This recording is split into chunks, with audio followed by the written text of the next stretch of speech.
Happy Saturday, everyone! Welcome to the latest episode of the award-winning Return of the Mark podcast with your host, Russell, proprietor of the award-winning Twitch stream Technically Rudo. We're here to run down this week in All Elite Wrestling, plus whatever other goodies we can find. Here we are, that time of the week again. It's felt like a very long week, work being absolutely killer. As I write this, I have awoken from a massive sleep. I had a half day at work and wanted to be productive when I got home and instead fell asleep to when I would have gotten home anyway. That's life. Any good juice this week? Cody Rhodes worked at Hell in a Cell this weekend with a visibly torn pec.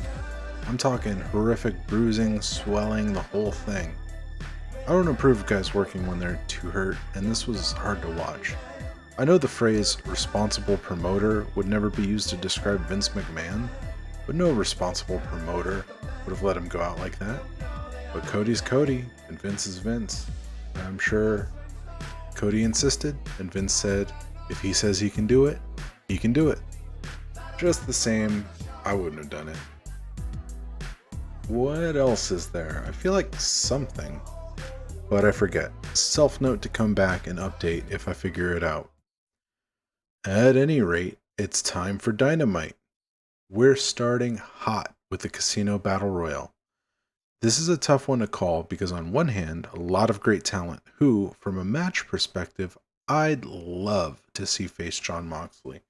And I know the match they have is gonna bang. However, from a storyline perspective, it makes too much sense to have Moxley go on to face Hiroshi Tanahashi at Forbidden Door. I know technically whoever wins tonight could go on to face Haruki Goto, but let's get serious.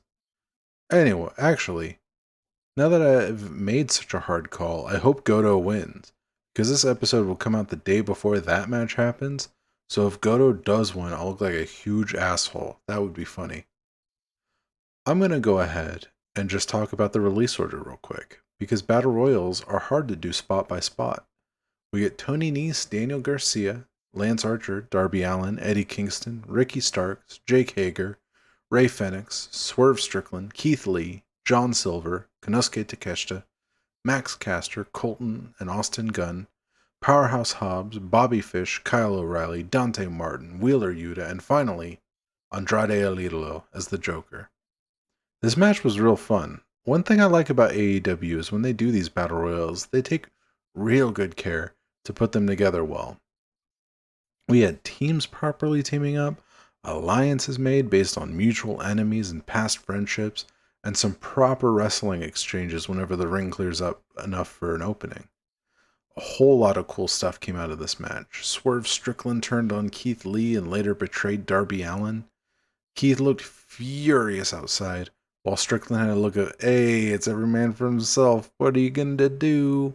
So it's not clear if this is the official breakup or if it's just going to create a lot of tension. Though he was thrown out immediately after betraying Darby. Eddie Kingston focused on Daniel Garcia and Jake Hager almost exclusively, which came to be his undoing in the match. An alliance between Andrade El Idolo and Red Dragon formed based on their personal histories with Darby Allin. And I wish Red Dragon weren't tied up with the Undisputed Elite because that's a trio I need in my life. This was a fun match. Final four, Yuta, O'Reilly, Andrade, and Fenix. O'Reilly and Andrade stay allied, and Yuta and Fenix come together for the face-off. Lots of great work between Fenix and Andrade, and I hope that means things are headed towards Lucha Bros versus Andrade and Rush. Oh damn, I can't believe I didn't mention that. Rush is affiliated with AEW now, having made his debut at Double or Nothing in a pre-recorded segment with Andrade. I'm very excited to see these guys together again. The original Los Ingobernables run was what got me into Lucha Libre, particularly Andrade, when he had signed with WWE and then I fell off. It's going to be great. We finally get down to O'Reilly and Yuta as the final two, battling on the apron. Do we see what Yuta learned in Japan against his teammate? Or will Kyle O'Reilly make his first run towards singles gold since winning the Ring of Honor title before coming to the WWE? Well, it's O'Reilly. He's gonna face Mox later, and that match should fucking rule. It's interesting that they're highlighting him as a singles wrestler recently, and I wonder if that's because Bobby Fish is starting to wind down, or if he's hurt or something. Either way, O'Reilly is one of my favorite wrestlers, and I'm excited to see him keep wrestling. We cut to the back with Jon Moxley, which makes sense. He talks about his career in both New Japan and All Elite Wrestling. He talks about how the year has been hard and weird, but he's going to grab wrestling by the balls with one foul swoop. Mox is so good at talking. When he's on, you can't do anything but stare into his eyes, captivated. I'm looking forward to this match. In my feed, I'm hearing Justin Roberts talk to the crowd through the commercial break, which is crazy. I'm even getting some of commentary. This is weird, I've never heard that. It's clearly not supposed to be heard, but Punk's surgery was a success, which is good news.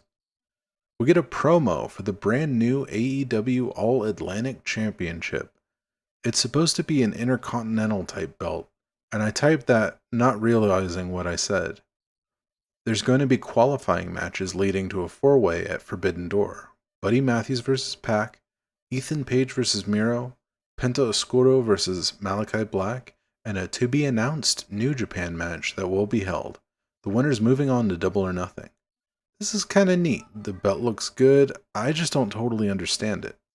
I wonder what kind of place it will hold on the show, and how it will compare to the TNT title.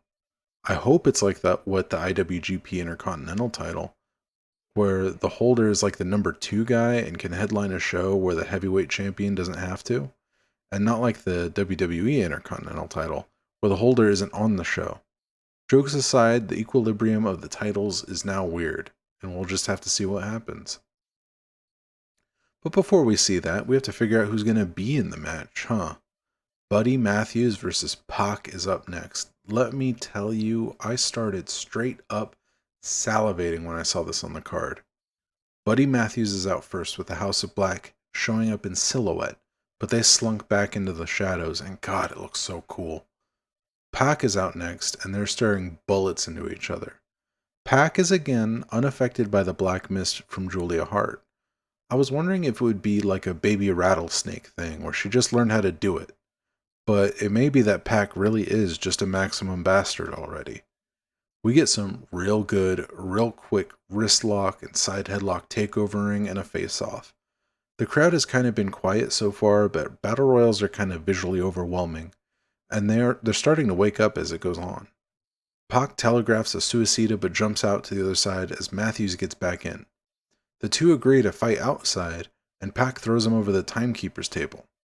Matthews drops Pac onto the top turnbuckle and backdrops him onto the apron a couple times, but Pac comes back with a huge DDT in the ring. Strikes get traded, and Pac hits a German suplex and a real big lariat, and the match gets a standing ovation. This match is cool, where they're really pacing things slow and then getting explosive at just the right moments. These two crushed it in the PWG style trios match at Double or Nothing, but they can really put a singles match together.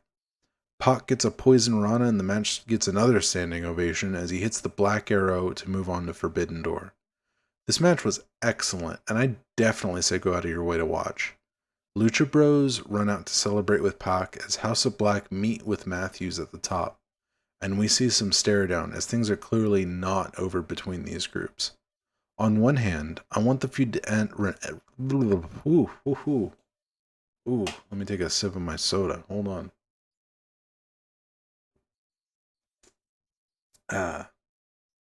As I was saying, on one hand, I want the feud to wrap up so I can see them all face other people, but the matches are so good that I ain't even mad. Eddie Kingston is in the back, shouting, "They gave me a minute! I don't need a minute!" Jake Hager cost him his title match, and he hates each member of the Jericho Appreciation Society and still wants to mess them up. He wants Hager on Rampage, and I'm into it. We're back on Dynamite with Trent Beretta in the ring. He says today is National Best Friends Day, but his friends aren't there. Says Roppongi Vice didn't lose their match against FTR and calls them out. We get a reminder that the match had between those two teams got jumped by Great O'Khan and Jeff Cobb. FTR comes out and says they didn't beat Roppongi Vice, and that bothers them too. They'd give them the rematch, but Rocky Romero is in Japan. They have a mutual problem with United Empire, and Will Ospreay comes out. He motions for them to turn around, and FTR and Trent get jumped by Aaron Enare and Aussie Open.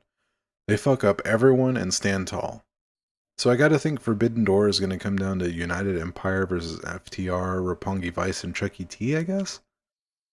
That would still leave the revived Best Vice short one person, so maybe Orja Cassidy is better. Maybe I'm overthinking it, and these matches are going to be split up somehow. We'll have to see how it unfolds. We're backstage. Kyle O'Reilly, Bobby Fish, Adam Cole, and William Regal are with Tony Schiavone to talk about the Eliminator match later on tonight. Regal says he's taught Red Dragon a lot, but wants to make sure they're ready for Moxley. He tells Kyle to think about his friends and family. Kyle says he thinks about them every time he's in the ring, but he came to AEW to fight the best and win the World Championship. So I guess that answers my question earlier. What are they doing with Kyle O'Reilly? He may have just been being specific rather than saying win championships, but if we're taking what he says here at face value, Red Dragon is being put on the back burner. Kyle is immensely talented, and whenever he ends up in one of these singles pushes, I always get disappointed that he goes back to teaming with Bobby Fish. Nothing wrong with Bobby Fish. I like him, I just like Kyle more. And short of winning the AEW tag team titles, I feel like their team has done it all and run its course.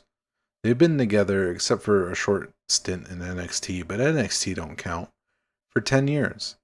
I think it's time to make a move of some kind. Next, we have Hangman Page versus David Finlay. Adam Cole is going to be on commentary for some reason. David Finlay comes out and JR says he is surprisingly good. What the fuck, JR? My man Jim Ross has been making all kinds of weird calls tonight, and I really hope he hangs up the headset soon. Page and Finlay start off with a lockup, and commentary questions Page's headspace after losing the title to Punk 2 weeks ago. Cole says he's going to cover it up, but he knows Page is crushed. At one point, Finlay goes for a crossbody, and Page catches him with a scoop slam. Then hits him with a crazy big boot. Page hits an elbow suicide dive and drinks some of a fan's beer. The fans love Page still and chant cowboy shit and respond big to Page's moves, which is good to see. Page goes for a baseball slide, but Finlay gets him tied in the apron and gives him headbutts to big boos. Finlay works Hangman Page's leg all through the commercial break. He scoop slams Page like into the ropes, and it looks real weird. Page gets the comeback when he catches another crossbody into a fallaway slam. Earlier in the match, Excalibur said this was their first one-on-one match, but then says Finlay pinned Hangman in the New Japan Cup a few years ago. So, what's the deal, huh? Page blocks yet another crossbody but can't follow up this time, and Finlay rolls him up for a 2. Page manages to hit a regular lariat, then a buckshot lariat for the win. This was a good match, not much to say about it, just 2 solid guys. Page gets a mic, and the crowd chants for him. He wants to talk about the World Championship, but tonight's not the night. It's not looking like he's going to get a title match anytime soon. But that's the only it's not, rather, the only World Championship in professional wrestling, and challenges Okada at Forbidden Door.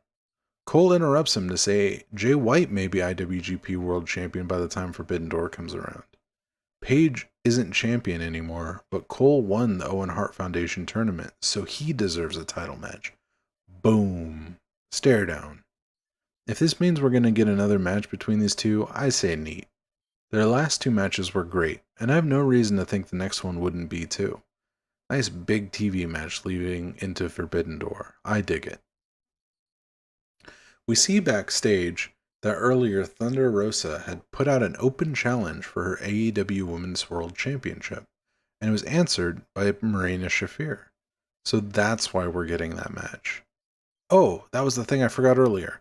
Apparently, Thunder Rosa was reported to be upset at the way she had been used as champion, and she was correct to be, in my opinion. She barely got to wrestle since winning the title, and my biggest complaint about her feud with Serena Deeb was that it felt like it barely mattered. I understand she was sent home feeling sick last week, but there was still no mention of her as champion, and that was really weird. Now, all there is to see if they actually follow up on this match. It's still being thrown together kind of out of nowhere, but hopefully they'll use this momentum here to feature the women's title more heavily. She doesn't have to wrestle every week or anything, just make her reign feel more important in the grand scheme of things. There's a storyline going for the TBS title, get one for the world too is all I'm saying. Next up, our man Big T is in the ring to introduce Wardlow. Why'd I call him Big T? Wardlow once again walks out onto the stage before his music hits, and it's cool as fuck. Wardlow has apparently opted not to be in the Battle Royal, and we're about to find out why. We're welcomed to Wardlow's world. He says the reason he wasn't in the Battle Royal is because he wants to face CM Punk, which is noble. He says he wants the TNT title because he had it won 3 months ago and has thought about it every day since. Scorpio Sky comes out looking ready to fight, but Dan Lambert and Ethan Page come talk him down. Wardlow says he's okay with waiting until Scorpio is better to face him, which is also noble. Smart Mark Sterling shows up and says Wardlow is stupid for ripping up the lawsuit. He says he either has to take the class action lawsuit or win a 1-on-20 elimination match against Arena Security next week. I don't know why they would want to go for that, but they're going to get fucking crushed. I'm into this direction for Wardlow. I was almost expecting him to come out and challenge for a New Japan title like the Never Openweight or something, but I'm much happier with the TNT. Part of his point was that once the belt was held by great men who made it prestigious, and the Sammy Guevara and Scorpio Sky feud fucked it up. This is true, and I love Wardlow, and I hope he wins the title. That would be very cool. Thunder Rosa versus Marina Shafir is up next. This is Marina's Return of the Mark debut, so I wanted to say I like her a lot. She has a real interesting style. She really utilizes her MMA background where it really feels like she's forcing her opponents into these holds. Hilariously, I've seen clips of people not getting it because it doesn't look smooth and choreographed, then snitch tagging Jim Cornette, whose biggest complaint about modern wrestling is that it looks too smooth and choreographed. Truly, my only advice for you in this case is to learn to think for yourself. The Young Bucks get a promo first. They talk about how last week they won against the tag champs, and then went on to beat the Lucha Bros, so they're on a roll and want the tag team titles again. The Hardys come in and point out that they beat the Bucks, so they deserve the title match. Jurassic Express come in, and Christian says neither team deserves a title match, but Jungle Boy wants his win back, so he challenges all 3 teams to a ladder match. The other teams accept, but Jungle Boy looks troubled. So I'm into this. This is like a great idea. This adds more to the storyline about Christian kind of going into business for himself as part of Jurassic Express, where he's kind of like pushing Luchasaurus and Jungle Boy into positions they're not comfortable with. But I think the biggest bonus for this match, I think, is that this is the first Jurassic Express title defense in a long time where I actually hope Jurassic Express win and keep the belts. So, hey, you finally got one, guys. And again, it's not their fault. The matches are great. This match is going to rule, no doubt through much effort by Luchasaurus and Jungle Boy, but it just nothing going on with this reign. This reign's got nothing going for it. Speaking of reigns that have nothing going for it so far, time for the women's title match for real. Marina Shafir's music is so cool, and I wish more people would use more unique themes like that. Collar and elbow tie-up gets rolled through and moved around and twisted, and Marina is finally able to get the upper hand by throwing Rosa into the turnbuckle. Rosa counters a cravat into a double wrist lock, and ooh, this is a real mat wrestling classic. Holds and counter holds, and JR says their styles don't match. Come the fuck on. This match rules. Each woman is wrestling their hearts out, counter holding, hitting strikes and suplexes. Marina keeps screaming into Rosa's face and picks away at her with kicks. They exchange a few till Marina catches one and twists Rosa around to the start of a regal stretch, then changes into a bulldog choke. Rosa turns it around with a bunch of running suplexes, including a really gnarly drop kick to the back into the ropes. Marina turns it around with some suplexes, but Rosa busts out a Death Valley driver for her too. She goes for high kicks, but Marina grabs one, and Rosa blocks the resulting suplex into a roll-up for the win.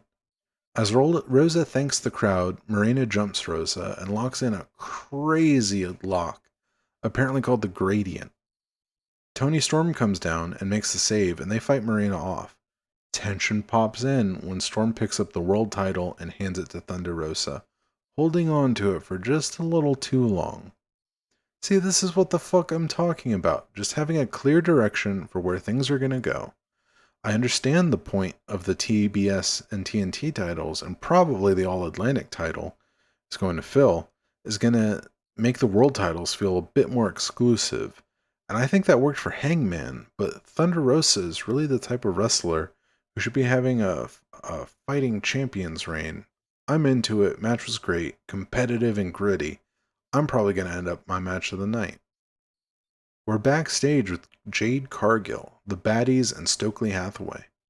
Jade says people need to mind their business. Red Velvet is going to face Chris Statlander on Rampage. Neat-o, neat-o. It's main event time. Kyle O'Reilly out first by himself, which is nice to see.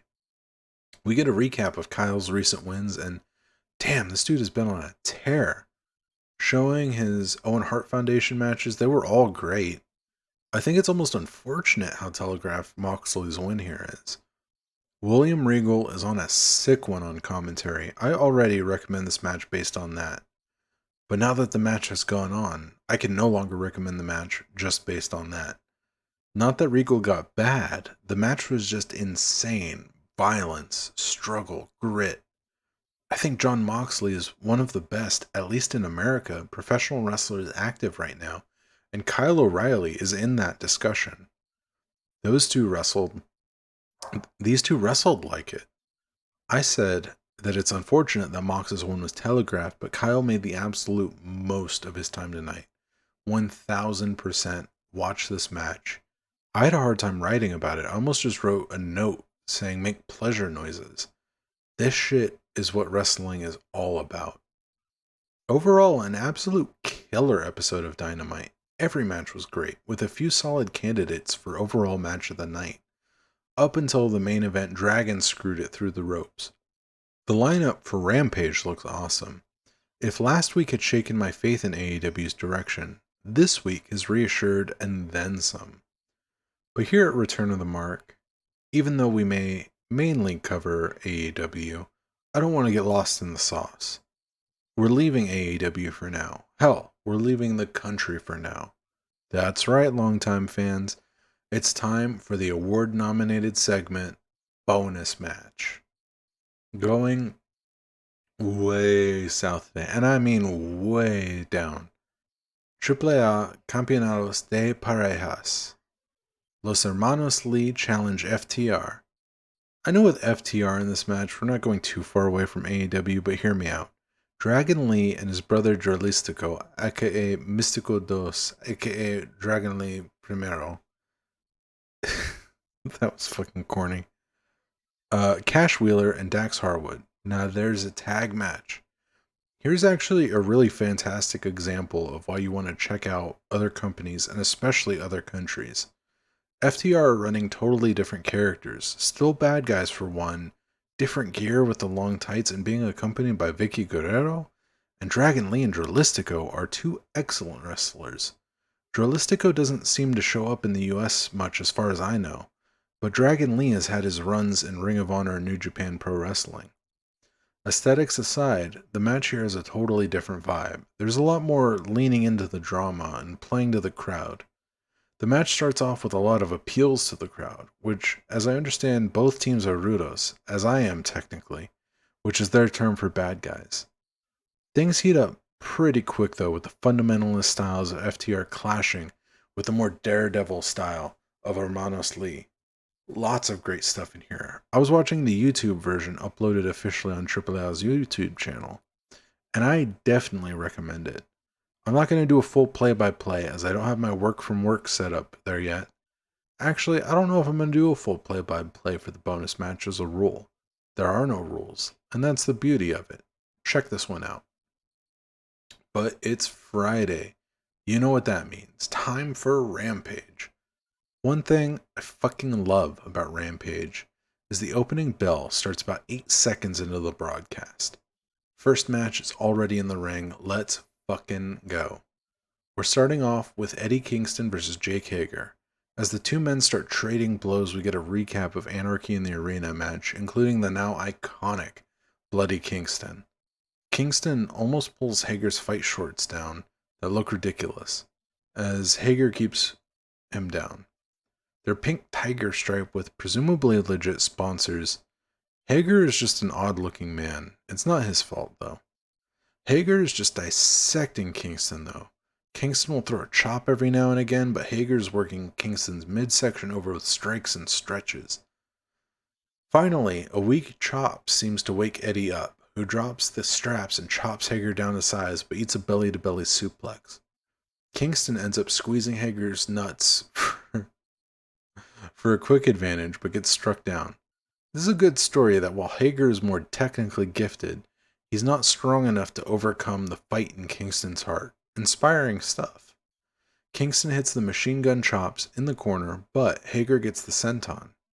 Kingston is finally about to throw the exploder suplex, followed by a Saito suplex, for only a 2 count.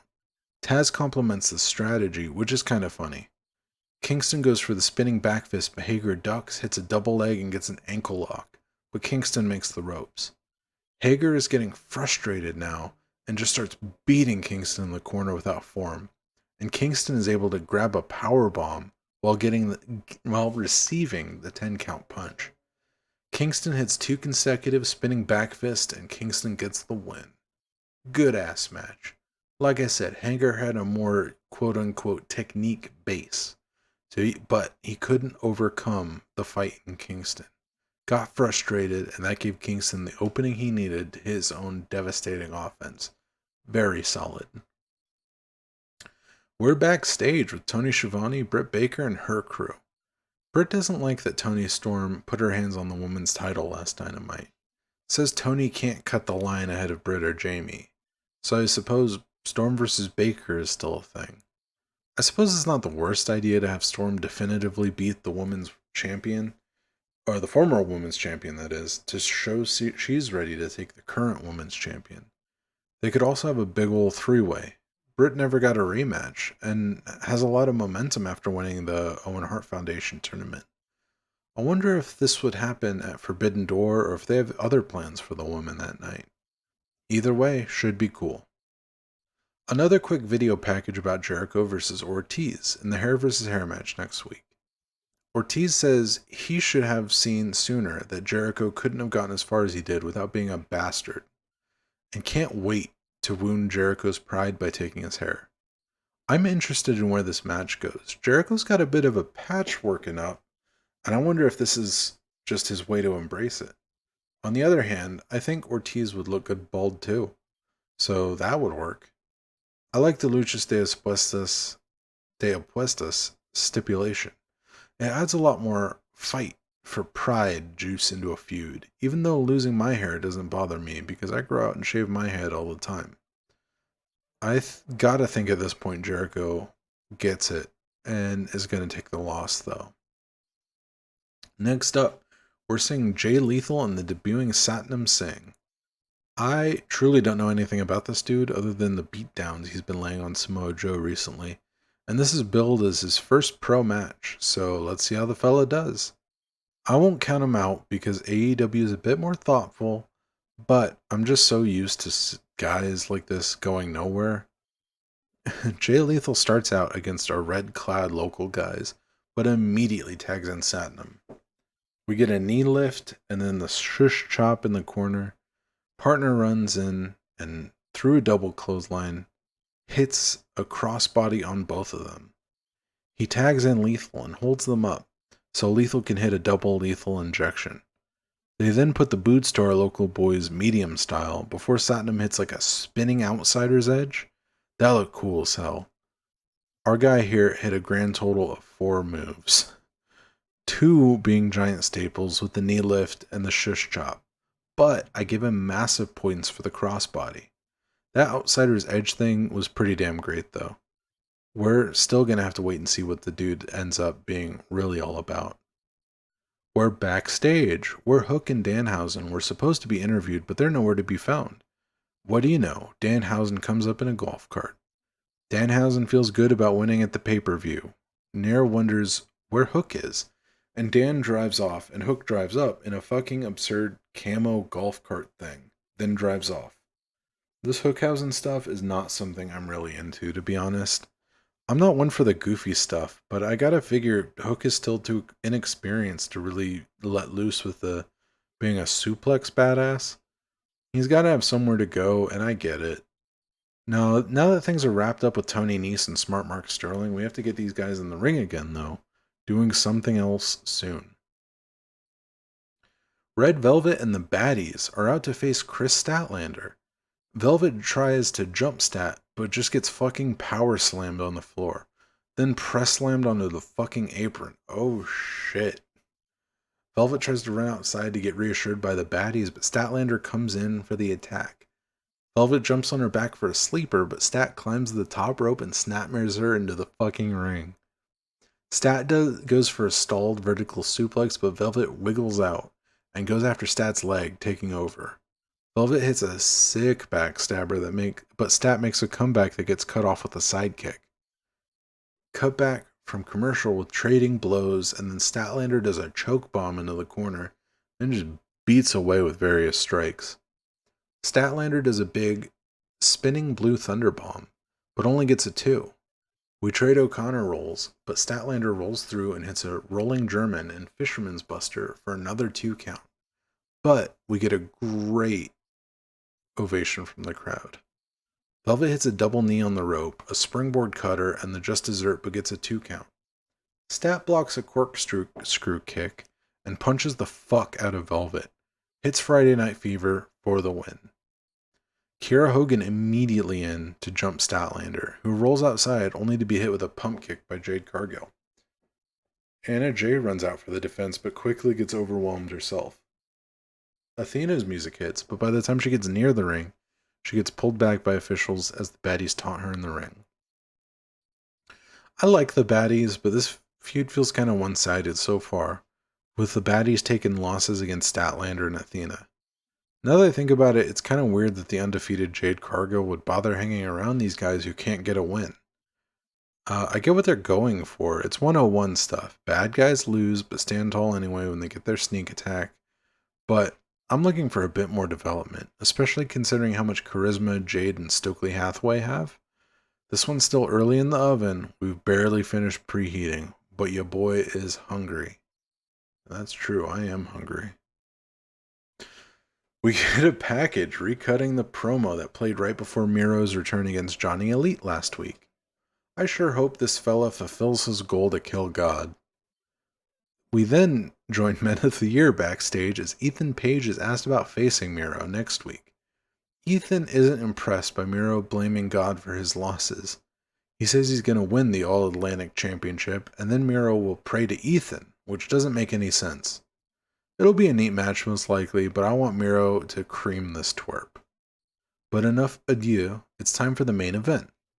Mark Henry asks Ospreay why he's come to AEW, and Ospreay, sounding obnoxiously British, says the forbidden door is open, so don't be afraid who walks through. They're going to separate the sheep from the goats. Trent says he never liked Ospreay, and his friends are nerd asses. FTR says they're the best team on the planet, and they're about to show why. I noticed that Dax and Cash say, "That don't sit well with me," in every promo they cut, and I like it. I'm looking forward to this match. When I still kept with New Japan, Ospreay was kind of a nerd, and I've never seen Aussie Open wrestle. The Rev Pro title looks really good too.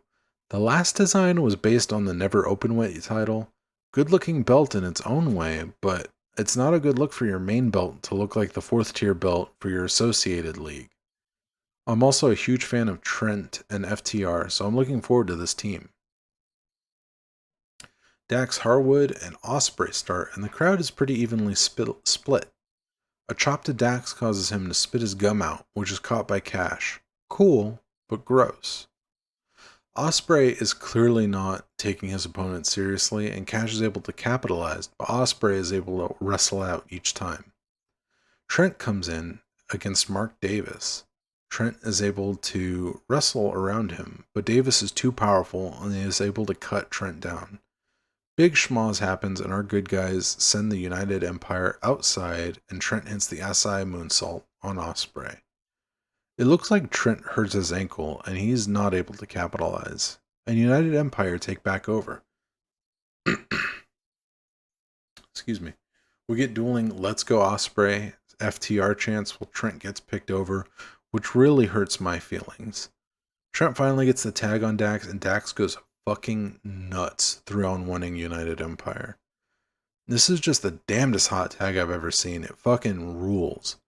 Cash tags in and is able to work Mark Fletcher down, but then gets overwhelmed in tandem offense by United Empire. Trent is able to pick up a pinfall.